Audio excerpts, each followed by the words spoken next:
Hey everyone, it's Jason. Welcome to another Dice Thrones unboxing. This is for the big set of Dice Thrones Adventure. So this is a expansion game to the other Dice Thrones sets that are out. If you're curious how to play the original Dice Throne, or more about them, you can check out my other videos. I have done the unboxings for Season 1, Season 2, Marvel, and some other various ones here and there. As well as I have a how to play video. So I'm not going to re-explain how to play the Dice Throne game in this video, just to go over the new stuff that is for the adventures. But that being said, is what you do is you pick up one of the other versions of the game. Now you could pick up one of the 2-packs, 4-packs, or one of the big collections of all 8 characters. However you pick them up, you can bring them into this game and you can play them. And it turns it from being a 1-on-1 or 2v2 versus game into a cooperative game. And that's what's really neat about this. So this will be a multi-parter video. The first video I'm going to do is kind of just show like a brief overview of all the components that are in the game and the rules of how to kind of play it. Then in the later part, in the other parts of the video, I will go over the individual like cards and characters and all that stuff. So there's quite a bit of different content in this game. You have 4 new dashboards. Those are for the bosses that you fight against. They are not generally playable characters. You're going to get a bunch of new cards for loot. You're going to get a ton of tokens, a little tray for all the tokens. Now, just a note right off the bat, though, although there is a tray for all these tokens, these are not every single token that are represented for every character. And these will not hold additional tokens for all your other characters. So this doesn't turn into a way to, like, have all your game characters in one box. So if you bought the other Dice Thrones, each one has their own tray. So this is the same thing. You're going to pull this up, you're playing the adventures, because this will have, things that various cards or bosses or any minion characters that you fight will create for you. Then there's a couple other trays as well, of course, just to make sure we hold everything. So here's a very brief glance overview of how the game looks when you're playing it. So you can take your characters from the previous games, such as Gunslinger from Season 2 or Barbarian from Season 1. You're going to play them on the board on these tiles, and you move your characters around the board, discovering various tiles, which have various treasures, and eventually defeating various minions. As you defeat more minions or gain more treasures, you earn new cards that you add to your decks, and you make your decks different, even more different and unique as you go along. And you play it in a campaign mode. So there'll be little guides that will tell you where everything goes and things like that. And again, I'll hop into this a little bit more in just a minute. So that's kind of the brief idea there. I just want to look through some of the components before we hop in there. So we have a tray of all our tokens here. And pop this open without spilling all of them. That would be awesome.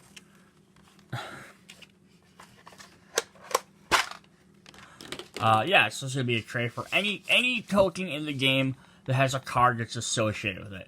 So we've seen some of these before, like Evade, or we have a Knockback, or Burn, or Wither. Some of these, different ones we've seen different stuff. Bounty. Some are brand new ones, like King Hand tokens, Cell tokens, or some of the unique ones. Which are all brand new. And then there are a couple of extra slots, just in case you need them for anything. You want to spread something out a little bit more. But yeah, any of the boss characters or minion characters that you fight, or any of the new cards that you get that you could add to your deck, if they would create one of these tokens, they're available in here. So it's definitely nice to have. And then we'll just slide this back shut, just so we don't lose any of it. This actually holds on pretty nice. Unlike some of the other ones, I don't know if I would trust tipping them over. That actually does pretty well. Our second box, we're going to have, let me tip this down a bit. Scoot our book out of the way. It's going to be kind of like an accessory one. This is just for extra stuff. So we have health dials for all of our bosses or their combat points to keep track of stuff like that. We have set here for all the different dice. There's going to be the brand new loot dice, which are just D20s, or the special die with symbols for the bosses and minions. So they all use one set of the same die with their own symbols, much like all the regular heroes do. Then we have a spot in here for stands. We only get 4 stands, but we get standees for all the characters from Season 1 and 2. If you bought, like, the Marvel set, you'll have seen that they had their own standees that came with them, and that's how you can jump in. You can have Marvel characters jump in and play this as well. So you can team up your Gunslinger Barbarian with Loki and Thor if you like. Or if you bought, like, the Santa Krampus set, there's also. So I will assume that any future set that comes out from now on will include your own standee. Or if you've been to the Dice Throne website or possibly through one of their Kickstarters, they do offer the miniatures as well. And if you pick up the miniatures, that's what they're for. So you can add them in this for moving around the board. Our next box is going to have all of our dashboards. And so these will look and feel very functional to our regular players. So we have a couple of different, we have 4 different characters here.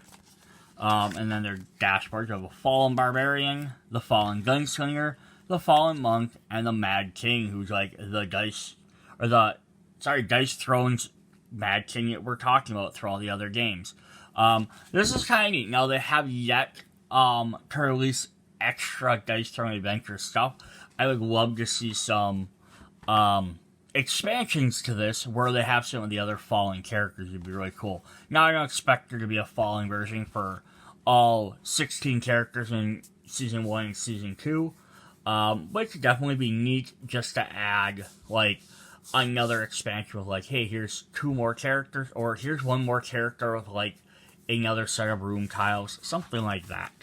And they'll have boards very similar, have a lot of the same idea, as the other ones, but we'll look at those more when we get into that part of the game. The other 2 boards we have in here are for your loot. We have one for a store here, for Rosalina's store. A little bit of information about her on the back, which is kind of cool. And then we have a loot table. So there will be times throughout the game you'll pick up a little treasure box, and then here it will determine, depending on what you roll for that D20. So if I have like a green box, and I roll a 12, I'll get 1 coin, versus if I roll a 20, I can get a rare card. And then you can see, like, as you go through, they get essentially better rewards. They go from, like, upgrades in money, or upgrades, CP, gold, or health, into, like, level 4 is just a brand new card. And on the back side, they have a little bit, they have boss loot, which is pretty much, if you fight a boss, you're always going to get a new card. And we'll kind of go over that a little bit more, but that is kind of a neat extra little dashboard you're going to get for that. Alright, then the last box we have is the heftiest of all the boxes. Alright, this is going to have all the cards and other different components. Now, oh, they kind of have these in there, very nice. So, we have these separated by various loots. So you have, like, common loots, epic, rare, and legendary loots. There are special legacy packs. So as you go through the game and you beat the campaigns, you're allowed to open up these legacy packs, which will add more content to the game. So that's kind of a neat idea. Is that so as you play, there'll be more loot. There's one for minions, which we have various minions we have to fight, which will have various abilities. So they're all AI controlled, so you don't have to have someone playing as the bad guy. We have another pack here for some other legacy cards that you can get.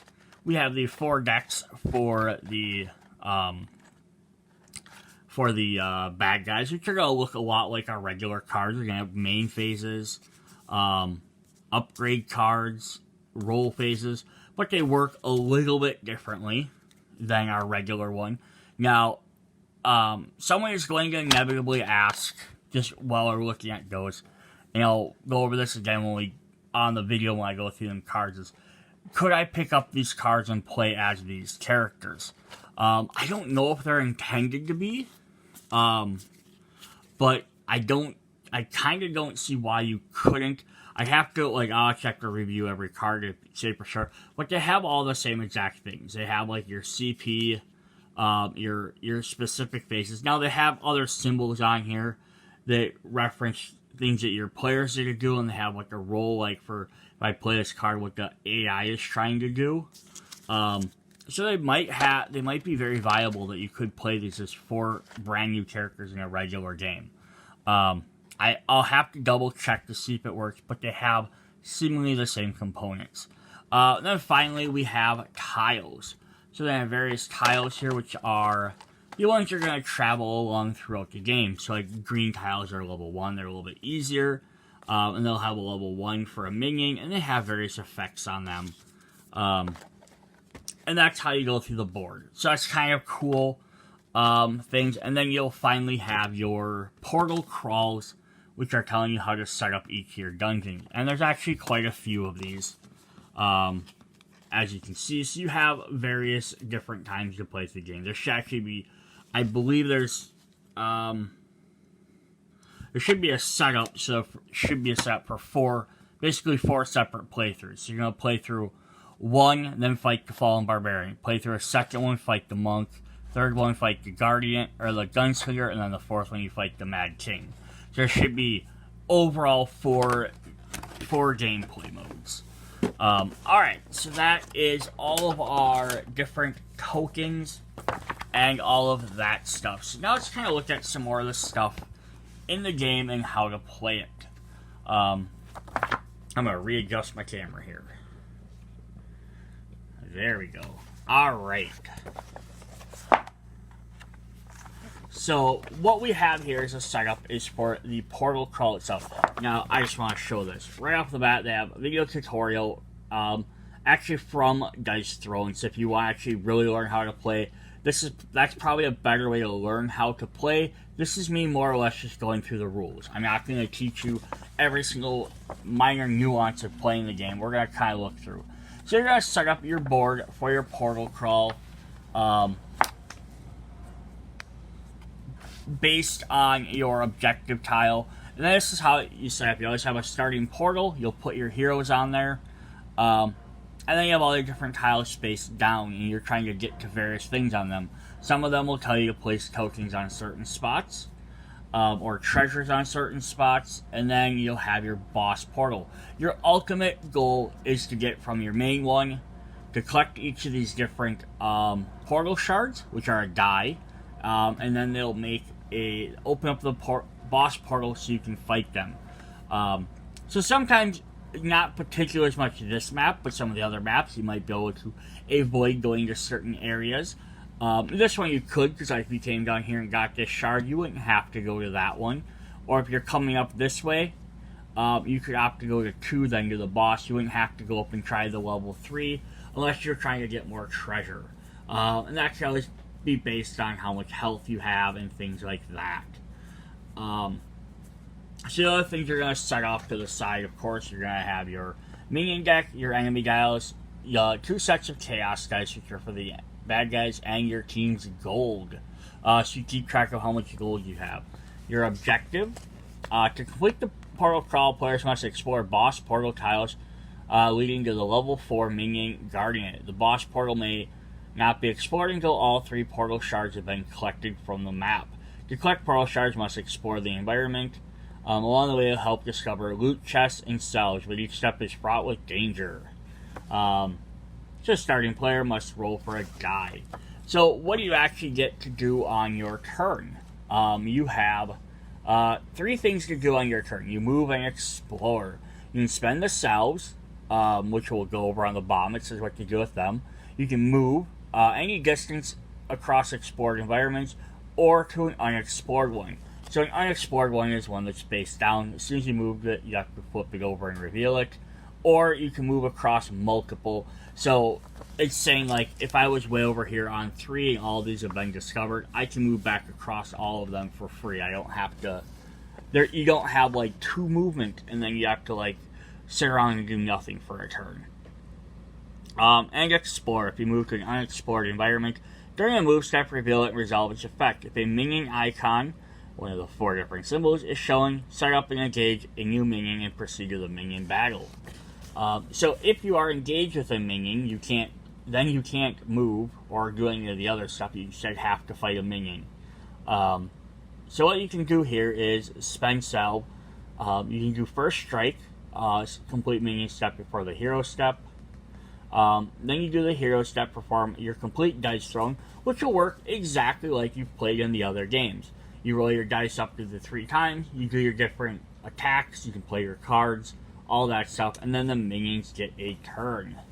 During the portal crawl, you'll engage battle with various minions. The first 3 steps of your turn, move and explore, are only performed if you are not engaged.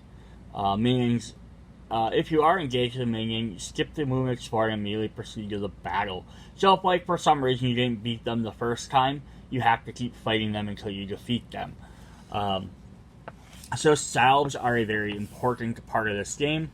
So you may choose to spend any number of salves to heal yourself. For each salve spent, heal the amount indicated on the bottom of the scenario card. May only be used before you move, before the battle begins, or before your upkeep phase. And some salves have unique status effects that cannot be removed or transferred. They're also spent to revolve fallen teammates to 1 health, but may not be used to revive yourself. So if you have a salve, your specific character holds it. You have to be on like the same map tile as theirs. So that's all about part of the co-op thing. So it's kind of showing you getting to move around. You can explore, or you can go to an ongoing battle. So like the first player here, the gunslinger, can either move to A here and explore, move up to that one and explore, or you can move down to B and join the barbarian. Now, one reason we help to join is that way if you have 2 people attacking. Some of these guys have, 15 health, 20 health, 40 health, depending on how difficult they are. And having 2, 3, or 4 players, depending on how many you're playing, you can easily defeat these characters a lot quicker and risk not dying. So definitely fun there. So that says exploring the environments. After moving to an unexplored environment, collect any item on it. Portal shards, salves, or treasure chests. So open loot chests with all players receiving their loot. Rolling their loot die to receive their reward. So that's kind of cool. You get all your bonuses before you actually flip over the tile. It says next you must flip over the environment tile. May show multiple things. If it shows CP up here, you gain CP. Shows gold, you gain gold. Deal with any mandatory actions they might say, and then draw and reveal a minion. So let me look at a couple of those just really quick. We'll go over all these more in one of the other videos. Oh, this box does not want to pop open for me.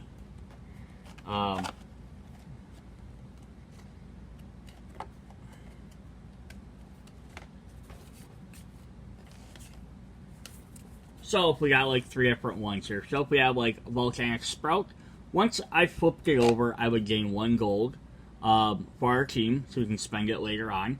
It says an active player discards a positive status effect and then receives 2 damage. So that would be whoever flipped this tile over gets that, and then we would summon a green minion. If we were in the Everglades theme, we would gain 1 treasure. Spawn a minion, and this minion gains first strike. Or if we were on the toll bridge, we would spawn a blue minion. Alternatively, we could pay 3 to spawn a green minion and stag a little bit easier. And if desired, we may sell some cards. So there's going to be some various different things you can do when you get to those different options. And then, as a comparison to like a level 4, or level 3, which is one of the harder ones, we have Thornbridge. So it says roll 1. On a 1 to 2, discard 3 positive status effects. On 3 to 4, gain Barbed Wire and Entangled. On 5 to 6, gain 3 coin. And then summon a level 3 minion. And if we do end up getting to a level 4, which there's only 4 of them. You'll pay 5 CP to either gain level 4 treasure or gain a sell. If desired, you may sell cards at this time. So some of these are going to have a lot of the similar effects, like from each different color. Like level 1 will have a version of itself, sort of like in level 2s, 3s, and 4s. So don't be surprised when you start not every single one's 1,000% unique. Then battling a, well, here we go. We have spending our salve for fighting a minion. So before you fight a minion, we have spend salve, first strike, hero step, and minion step. So you can spend your salve to do your things. If they have a first strike ability, you and the minion each conduct 1 turn, hero step and minion step going first. The exception is if the minion has first strike. Any first strike will always attack before a hero. If a minion first strike is defeated during the turn, you still get a full turn afterwards, even though there's no longer an enemy. You might still activate abilities to provide other effects. So, yeah. So if for some reason you take care of them, like you have they have 2 health and you have backstab on you. They attack you during your turn, you backstab them, it kills them. Or if they have poison or something, it would defeat them during their turn. You still get to roll all your dice, because some characters have abilities that can let them gain extra tokens, heal, do things like that. So at least get the option of trying to do that stuff. Then you do your hero step, just like you do any other dice thrown. Upkeep, income, main phase, offensive, targeting, defense, main phase 2, discard. So that plays just like the normal game. Then we get to the minion step. This is where things get a little bit different, because it's all automated. During the minion's offensive and defensive phase, the teammate who's before your turn should roll the chaos dice. So someone else has to obviously play for them, but you don't have a player that's specifically the bad guy. They're just rolling the dice. So, and they'll have a lot of the same exact effects though. They have an upkeep phase, an income phase, which you skip because they don't have to gain any CP. Main phase, they skip because they don't really play any cards. The offensive roll then, you roll the 5 chaos dice. Reroll any dice do not match the minion's roll objective, or exceed the quantity, reroll a second time. So they get their 3 rolls trying to hit their objective. Then we have offensive roll continued. The minion performs the best ability that is fulfilled by the activation requirement, including any passive abilities. The targeting phase targets whoever the hero is. Defensive roll, if the minion is defendable, the minion's attack is defendable, activate your defense ability. Then main phase 2 and discard because they don't have anything. So basically you're going to jump into the minion. If they have an upkeep step, you do something with that, maybe a passive ability. Otherwise, you're going to just jump into it. But minions and bosses are considered to be players. And opponents may be affecting a card, status effect, or ability that refers to those. So you can put different tokens and stuff like that on them. Only you and your teammates are considered to be heroes. You may always apply card effects to your teammates and minions regardless of whether or not you're in the same environment or not. So if you're playing something that says add a token to a character, doesn't matter if you're on the same tile or not. You can always interact with them. All boss and minions cards should be read from the perspective of the boss or minion. So a boss card says refers to an opponent is referring to a hero or a boss of the opposing side. And if you unclear the choices to make, active player should make the most effective decision. And then the end of the turn, if you're in the minion are still alive, the next player takes their turn. You may engage. If you defeat the minion, active player receives any non-loot chest rewards. However, loot chests always have something in them for all heroes. And then heroes roll the die to see their loot based on the table. If the minion defeats you, the teammate must immediately spend 1 salve to restore you to 1 health. Cannot revive yourself. Status effects are not removed. If you cannot be revived, then the whole team loses the portal crawl. This is why you have to work as a team. Alright, so let's take a quick look at the breakdown of a minion card before we get too much farther into this. So on there, they're going to have, on the minion setup, they're going to take one enemy health dial and set its health to the indicated size. Take 5 chaos dice. If the minion displays the king's hand symbol, begin with the king's hand symbol token. So it's kind of showing right up there. If they have first strike, you get a first strike token. And it says managing CP. Most minions do not actively spend or gain CP combat points. All minions do, however, feature a starting CP value to ensure your effectiveness of CP based stats effects like knockdown. You only need to manage a minion's CP when specified by a minion ability or if they affected by a card ability or status. So they don't gain points every turn like you do. They don't spend them generally like you do. But like this one, for example, the Raging Berserker. I'm going to just grab a card out of here quick. Look at a full card. Alright, so if we look at this Lizard Man, he's going to start off, he'll set 1 health dial to 15. You'll set another backside of 1 to 2 CP. So that way if there's any effects in the game that mention how much CP he has, you can keep track of it, like stealing, for example. And then when you roll his dice, here's his roll objective down here. Whoever's rolling is going to be trying to get 2 of these white slashes and 1 black die. And they have 3 attempts to do that. So if the first time they roll, if they have any of those 3 symbols, they keep them, and then they roll the next time.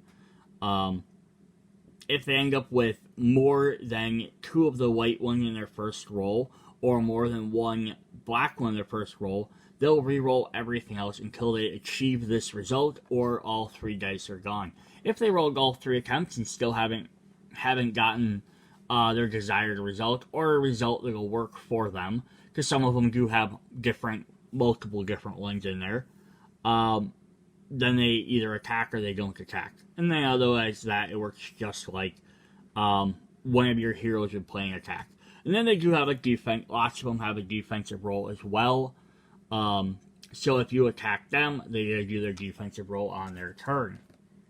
And the other thing down here is we have a reward. So these are the reward chests for everyone just to roll for it. But it could have something else like drawing a card, gaining life, or it might have gold, something like that. We got some different ones in there. Let's see if I have a different example here quick. Of course, everyone I'm going to grab is just going to show the same stuff because I want to show off something different, right? It could just be the base game has only characters that do that. That's always an option too. All these guys just show a regular treasure loot. Yep. Yeah, so most of them will just have that, but they're some of the, if they add expansions or anything like that, they can have alternate things as well. And then some of them will also have passive effects, which work just like your character's passive effects. And some of them have a unique defense, which might do something different other than just rolling. And that's just like minion rewards. For example, the Raging Berserker is defeated. The team reward is a legendary chest of 4, which allows each player to roll their loot dice and receive their reward. So that's pretty simple there. Each turn then, in that sense, is just played like you move around the board, uncover anything, just give you bonuses, could activate minions, do stuff like that. If you find minions, you fight them, defeat them to gain more loot. When you're actually fighting them, you take turns just like you normally would in the regular game. So it's pretty straightforward there, and then the opponent takes one. It works fairly the same way, except instead of having an entire dashboard of options and having extra cards you can boost and stuff, they only have the little minions, only have the little ones on their card. Alright, we do have the King's Hand. This is a special token for this game. They're used as potentially battle-saving comebacks by bosses and powerful minions, displaying the King Hand symbol. Some powerful minions start with King's Hand token on their specified card. Because the scenarios scale in difficulty, so do the details surrounding them. So it'll tell you on your portal crawl card, it'll tell you what the King's Hand token does. Starting tokens showing on minions, max 1 token, and success values on there. And they can be different per each different crawl. So it says success roll. Whenever a King's Hand is spent, in a single chaos dice is rolled. If it is evaluated within the specified range, it is successfully active. So note the King's Hand result may be manipulated by cards and tokens. So it says, if there's no ability active, if the boss minion fails to activate an ability during their offensive roll. So if they miss, or you cancel the token, or whatever, basically if they don't get an attack, remove any non-persistent status effects. They normally be removed by the end of the roll phase. Roll 1 chaos dice. A successful King Hand gives them another offensive roll. Or if they're being targeted by an ultimate, you roll 1 chaos dice, and if they get the King's Hand, they force you to reroll, which might mess up your ultimate.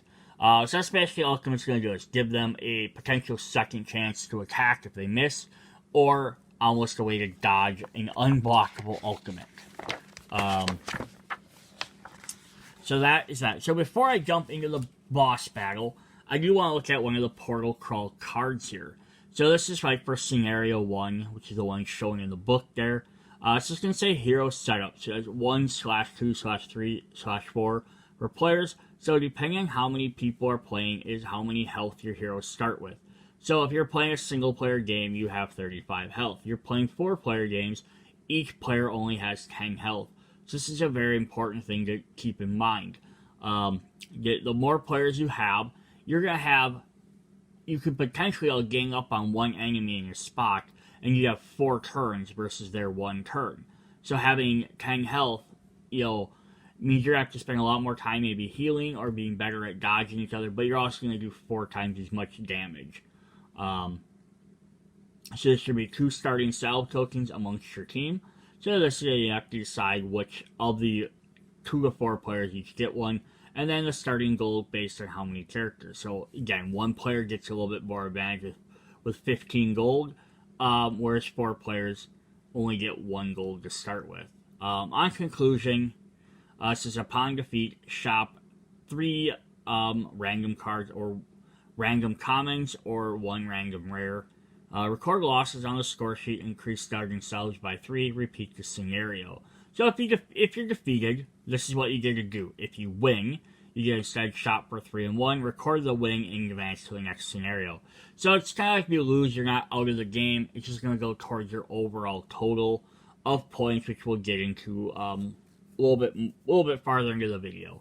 And then at the bottom left-hand corner here, we have the salves. It says heal 3 plus 1 per portal shard collected, or revive a downed teammate to 1 health.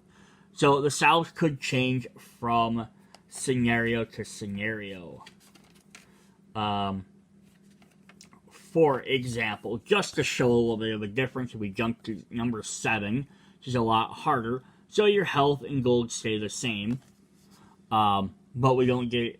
Now, it doesn't say any distributing starting salves because that'll be listed on your player sheet, your scenario sheet. But you also see the shops are going to give you a lot more stuff for your defeat and non-defeat. The King's Hand tokens will change as well. Since it's now 2 to 6 instead of 4 to 6, so they're going to gain them a lot more in this one. You see the map got not a ton bigger, but it got a little bit bigger, but you also see there's only 1 level 1 and 4 level 2s.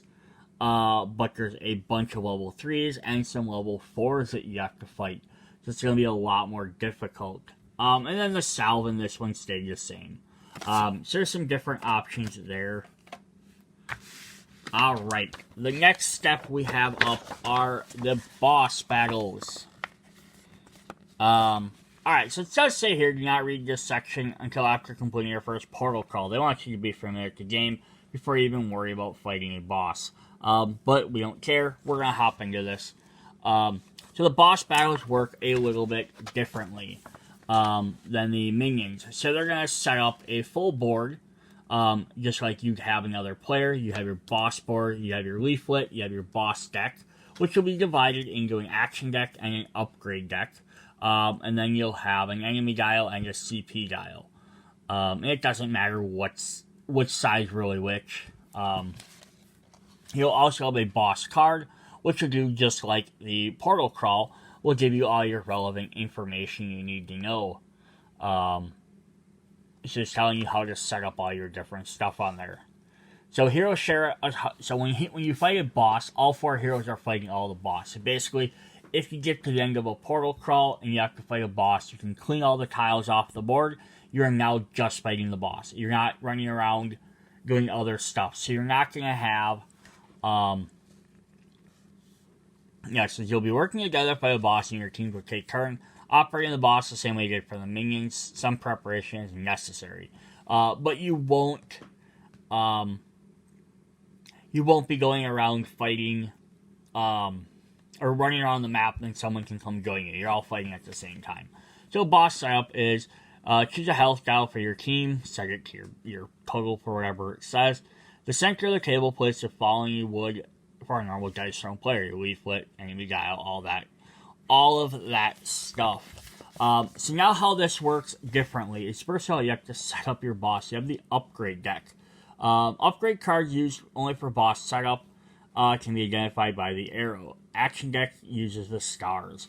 To set the boss's CP dial to the upgrade CP value indicated on a boss card. So, let me see if I can find a boss card here.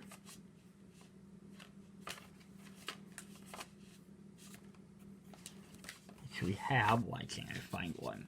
Because they're at the end of each portal crawl. So like level 1, level 2, each has their own one. So if we're looking at our first one, which is the Fallen Barbarian, so it's going to say here, boss setup, he has so much health versus a number of players. Upgrade CP, so if you're playing with 1 player, he starts at 7. If you're playing with 4 players, he starts at 10. So then how this works then, it says, so let's say we're playing a 4-player game, he has 10 CP. It says one by one, turn over the boss cards from the upgrade deck and place them on the matching ability on the board. For each upgrade spent, reduce its cost. So if I played an upgrade that cost 2, I would spend 2 dice. So if like we have our Barbarian here, so if the first card I drew is Overload 3, I would spend 2 of my 10 CP. Now I'm down to 8. Now he has Overload 3. If the first one I got was Low Blow 2, I would spend 1 CP. Now he has Low Blow 2. So basically you're doing is you're upgrading your boss before you even fight him. And then it says when upgrading different levels, spend only the difference. So if you drew a level 2 before a level 3, you could then only have to maybe pay the 1 or 2 difference. If a level 2 upgrade card, if it is a level 2 upgrade card and level 3 is already there, discard it, drawing another card, but you don't gain any CP from discarding. And if a boss plays an upgrade card but cannot afford the CP, then he stops drawing. So you can say, for example, here this guy has 2 upgrades here, 1 on each of these other 4 spots, but he didn't upgrade the other 3 because he ran out of CP. So basically, the more players you have, or if you want to play a harder difficulty, their starting CP will set how many upgrades they get. Then now you can reset your CP back down to their starting CP set, which is his for 2. And that's sort of how that works. Now you're prepared for the boss fight. You know, set your tokens and stuff aside as well. And there's a boss turn order card. So spend salves, hero setup, or hero step, boss step, you know, just like you would the other ones. Spend your salves just like you would have done the other thing, except you may spend it to heal 6 in your team's shared health dial. And you cannot revive fallen teammates in a boss battle though. So that's why you want to make sure you're prepared before you go to fight them. Then the hero step plays just like any other normal hero step, same thing. all that stuff. Then the boss battle is a little bit different. It's a combination of a regular player's turn and a minion's roll. So you have your upkeep step, income phase. So like your normal player, you increase your CP by 1. Draw a card from the action deck, flip it over, and place it back on their deck. The player immediately gains a bonus. So again, like using the Barbarian as an example, is if I drew the black... I'm going to drop this. If I drew Black Spring, we're going to immediately gain a +1 damage bonus counter to use somewhere else. And that says, during the main phase, so it says, if the card is an income phase, if the card is drawn during the income phase is a main phase action card, the boss plays it by spending CP equal to the cost after resolving it. So if we drew this one up, we'll get that one thing. During the main phase, they'll spend 1 of their CP to play Black Spring, and then do what it says on there. If a boss cannot afford the CP, or the card would have no effect, the card is sold or discarded and increase it by 1. So if they can't play the card, they're going to get rid of it. It's going to increase it, so hopefully they'll be next for the next turn. If the card drawn is a roll phase, ignore it until we get to the offensive roll. Then when we do offensive roll, you roll your 5 dice, just like normal. Reroll it again, and then reroll a third time if you have to. Then if you activated one of their abilities, the boss activates the ability with the highest priority number that has fulfilled activation requirement, regardless of what the original roll objective was. So it's saying if they're so like on the card here, it's gonna say for Black Spring. We're gonna have our roll phase one. Well, it doesn't matter. Whatever card we have face up. So it says reroll, take 5 and reroll any dice that do not match the objective shown on the last card drawn. So the last card drawn, so their Black Spring, we'd be trying to roll straights for this turn. So if we draw another one, we might be trying to roll 5 black dice. Or we might be trying to roll 5 of these white dice, depending on what card we drew. Whether it's an action phase, or a main phase card. So look at one of the main phases. This guy might be trying to roll straights. Or 5 black dice for that one. But yeah, so that's what you're trying to do. And then you activate based on whatever the symbol in the bottom corner of their card says. In case you have met multiple different things. So like if you rolled... so if you did roll this and saying 5 spirals. If you rolled 4 spirals... and then 1 black die, you had one thing that could be activated for spirals, but one thing that needed 2 spirals and a black die, then you would debate on it'd be whichever cost is higher. And it says resolve all action-based card. The boss had a roll action card, they now spend CP and activate it. If they can't, they discard it. For their 1 CP, definitely cool there. So that's basically how that's showing, breaks that down. The targeted roll, whoever current turn it is, so whoever just attacked, and then the defensive roll. And then no main phase 2 and discard phase skip it. Special situations, do different things there. So the end of the battle is whether you're victorious or defeated in battle, you receive some reward and continue your journey. Note, in rare situations, you and the boss reduce. At the same time, you are victorious. Alright, so that's basically how the turns are played for that. Then the other thing are loot chests. You'll find loot chests while exploring environments. From defeating minions, and receive rewards. So when you get this, you roll for it. So like, if we defeated one of the characters and they had, or we picked up a token off the board, they had a 1 green, you'd roll a die for the green, and then every player would get a roll it, and they get whatever the effect is. So we can get a couple of different things in here.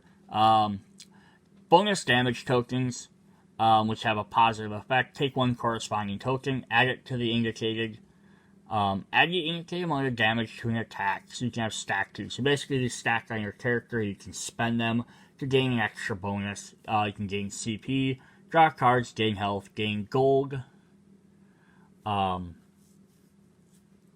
Or you can gain, if it just has a card letter, gain unidentified loot. Without looking at it, tuck it face down on the corresponding column of your hero board.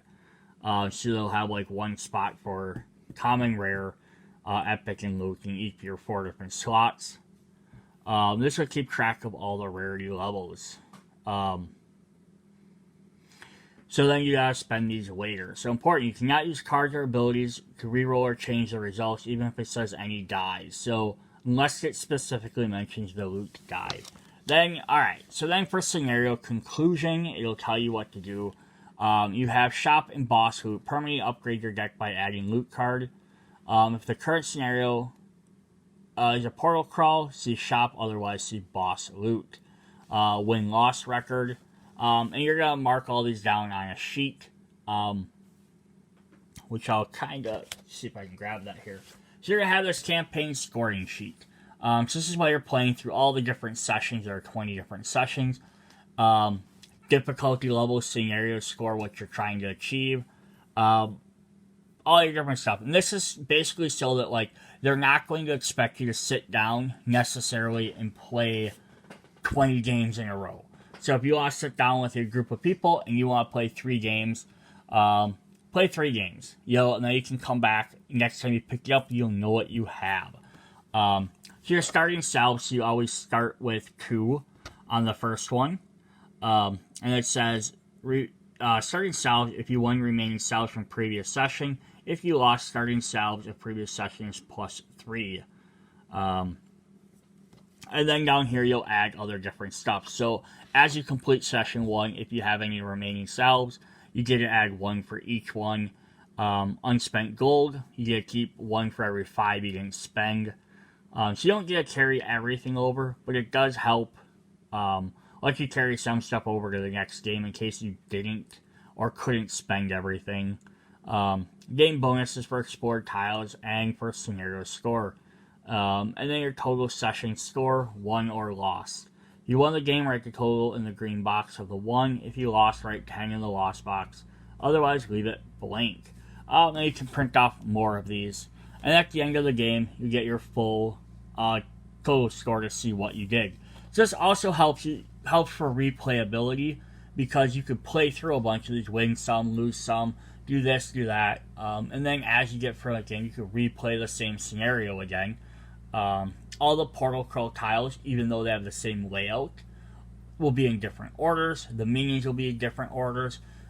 Pretty much the only thing that'll stay directly the same will be the order of the bosses, which is why I really hope they eventually release another expansion, even if, again, you don't have all the extra tokens and all this stuff, but you have more bosses. So you could swap out some different bosses in there. This is double-sided, but again, you might want to just print these off. If you plan on playing multiple, you might be able to use dry erase marker on there, though. But yeah, so this basically goes through and then breaks all that stuff down. So, like, remaining cells, I'm not going to get into all of that too much, but it's going to put all your score in there. And then, like, your win and loss, if you lost, basically, you ignore all of that, and you just have a -10. And then it'll tell you how to do all of that stuff. Alright, so then we have loot cards. So in Dice Tournament Adventures, you're able to upgrade your heroes with powerful loot cards, which will feature E, green for common, blue R for rare, purple E is for epic, and orange L is for legendary, and have crystal borders on the bottom, just to differentiate them from regular cards. Maybe discard from your hand at any time to draw a replacement card from your deck. So equipment cards. Some loot cards are classified as equipment. So just a special kind that's not in the regular game. All effects are activated. If you wish to play an equipment, we already have 2 in play, must first discard 1. Now we can upgrade loot. So many loot cards you find will be a higher level version. We cannot have 2 actions of the same name. So, like, in the main game, you'll have a card called So Wild. If you end up purchasing So Wild level 3, it'll have this little arrow card, swap arrow. You have to swap it for the other one. So basically, you've upgraded your card. So you still only have one copy of So Wild in your deck. You just now have a better version of it.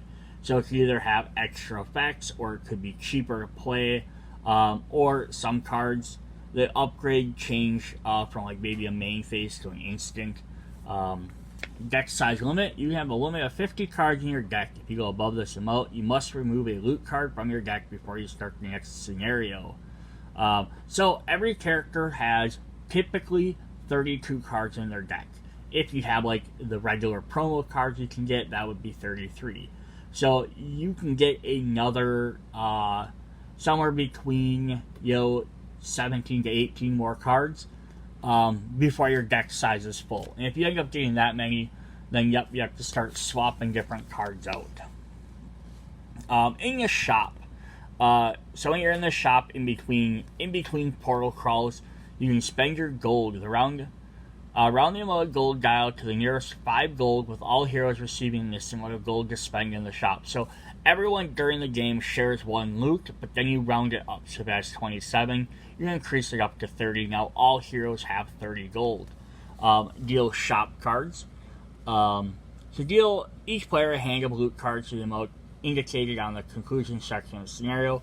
They may look at these loot cards, but not at any unidentified cards they gathered, which are the ones you put underneath your character board, which would have been those ones. And then gain cards. You can buy cards, spend gold to add 1 card that is dealt to you during step 2 to your deck. So it costs 10 gold to buy a common, 15, 25, 20 or 25. If you buy a loot card with a higher level than one you have, you only pay the difference between the 2 cards' cost. For example, if you want to buy an epic card where you already have the rare version, you don't have to pay 5 different. But you may not buy lower level versions of cards in your deck. Or you can identify. Spend 10 gold to identify an unidentified loot card. The unidentified card is instantly added to your deck. If you identify a loot card of a lower level than the one you already have, place it in the bottom of the deck. And then you can sell unidentified loot cards for 5 golds. So the ones you can see are like ones if you walk into the shop, you can see, okay, these are the wares they have on the shelf, which one do I want to buy? So they can get a little bit more expensive because you can see them. But the ones that are under your card, that are unidentified, you have to spend 10 gold to get. So they're kind of a gamble. Could be potentially a lot cheaper because a legendary costs the same as a shop common, but you don't have any idea what it is. Whether it's one you really want, one that'll help your deck out or not, or just add an extra card that might clog up your strategy. I'm going to typically say most of the cards will always be beneficial, but that's up to you. And there's the thing is you can always sell some other cards as well. So you could sell some, if you have some commons and uncommons, you could sell, or commons and rares, you could sell them to help pay for your epic or legendary. Now, your first instinct though might be like, why wouldn't I always just identify my legendaries if I have them? They're always going to be should be better cards. And well, yes, they might be better cards overall. Also remember that typically legendary or epic cards, the higher the rarity, is probably going to have a higher cost to it. So it could be the difference between, do you want your deck full of cards that cost 3 or 4 CP to play versus buying some commons and rares which have 0 or 1 cost to play. So that could also be a difference. Also depending on what hero you're playing, because some heroes end up having a lot of CP extra to spend on cards. Other heroes don't gain it as much, so they have to kind of be a little bit more stingy. And then we have the boss loots, is whether you won or lost a battle, you'll now do a boss loot turn. So they'll show on there what you get for the boss loot, and then same idea as the other loot rolls, you just roll and you take that card. Interesting. So then we have, it says, discard a card. For each discard card, in this fashion, your team will gain 1 scenario point, which should be recorded in your campaign score. But if your reward is a loot card below lower level than you had, so basically you could opt to not get any of these cards to up your score if you wanted to. After finishing the boss loot, shop All obtained cards are shuffled into your deck for the next scenario. All identified cards in the shop that are not being bought return to their respective decks. Note, unidentified loot cards cannot be carried over to the next scenario. So after that, if you don't buy them, they go away.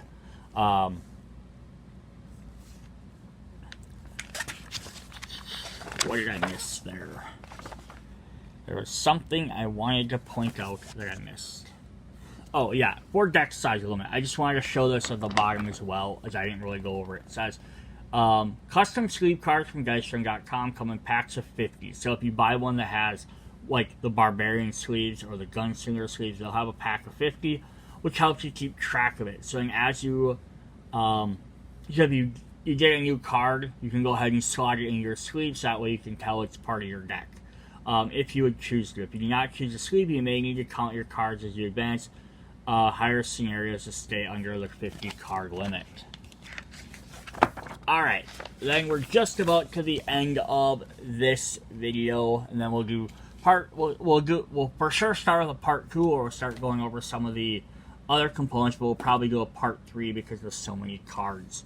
So campaign score, boss battle. After defeating Mad King, record your score in the final session. Your total campaign score by adding up all the won-lost scores. This is a great tool when comparing different campaigns of Dice Throne. You also go on and see how others have fared. Then there's the legacy content, which we briefly talked about. When you beat the game for the first time, you'll lock in legacy content.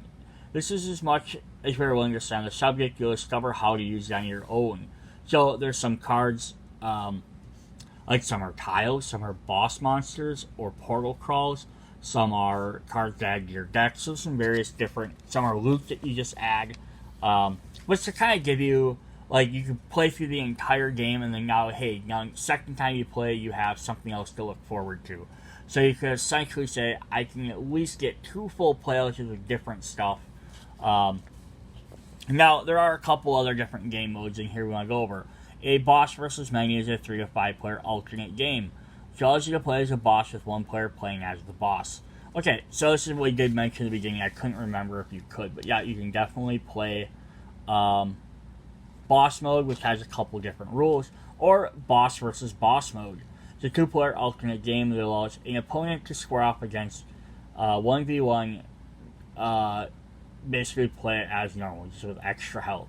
So, since the bosses are typically a little bit more powerful than a regular character, that's why you either have to play a boss versus boss or a boss versus many, just so your character stands a chance. Because if you just tried to play a direct one versus a boss, you're probably not going to win. Awesome, so that was all that. And then there's just down the back here, the last set, there's a FAQ. There's a glossary of all the different stuff. Shows you how to load up all your trays, which is really fun. So if you want to know how to load everything up, of course you can always do it however you want. There is enough room to have everything sleeved. And then on the back side, we have just a reminder of all the different status effects and tokens. Although, like, again, with everyone's board, if they have, like, a boss has it, they'll have it listed. But in case you get a card that all of a sudden gives you burn tokens and you have a character, you don't have a character that currently has burn, so you don't know what it does, there we go. Same thing, flight or evasive. So all the tokens are listed on here for anything in the game. Alright, that is what we have for Dice Throne Adventures. Video 1, I know this is super long to go through, but check out parts 2 and probably parts 3 where I go through all the